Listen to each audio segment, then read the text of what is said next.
कोण आहेस तू बेटा? तू इथे जे काही करतोयस ना, त्यावरून वाटतंय की देवावर तुझा पूर्ण विश्वास आहे. कोणाच्या तरी भल्यासाठी तू देवाच्या दारी आलेला आहेस ना? तुझ्या मनातली इच्छा नक्की पूर्ण होईल बघ. कसं असतं ना बाळा, माणसाची कर्म जशी असतात ना, तशीच फळं त्याला भोगावी लागतात. आपण चांगलं कर्म केलं तर आपल्या नशिबी चांगलं येईल. वाईट कर्म केलं तर नशिबी वाईट येईल. पण कधी-कधी आपण कुणाचंही काही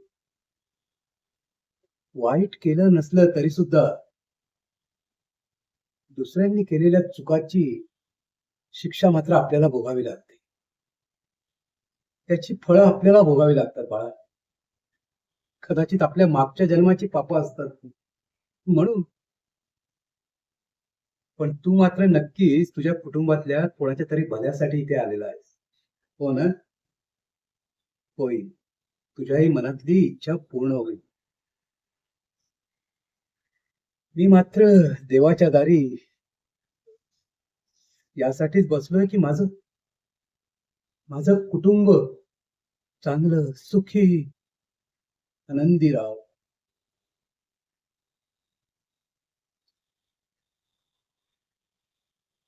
माझ्यासाठी माझ्या कुटुंबाकडे परत जाण्याचा मार्ग कधीच बंद झालाय.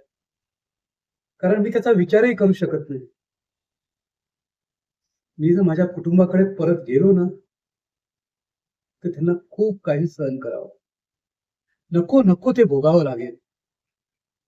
त्यामुळे तो मार्ग माझ्यासाठी बंदच आहे. पण तुझ्यासाठी मात्र तो मार्ग नक्कीच खुला आहे.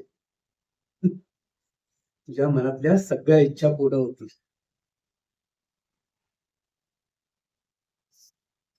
मी फारसं इथे कोणाशी बोलत नाही, पण का कोण जाणे, तुझ्याशी बोलावंसं वाटतं.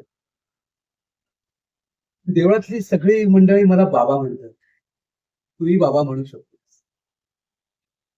मला तुझं नाव, गाव काही ठाऊक नाही, पण मला ते जाणूनही घ्यायचं नाही. अरे तू माझ्यासाठी माझ्या मुलासारखा आहेस. त्यामुळे मी तुला बेटाच म्हणेन. तूही मला बाबा म्हण. बाकी सगळं त्या परमेश्वराच्या हाती आहे. हर हर महादेव. हर हर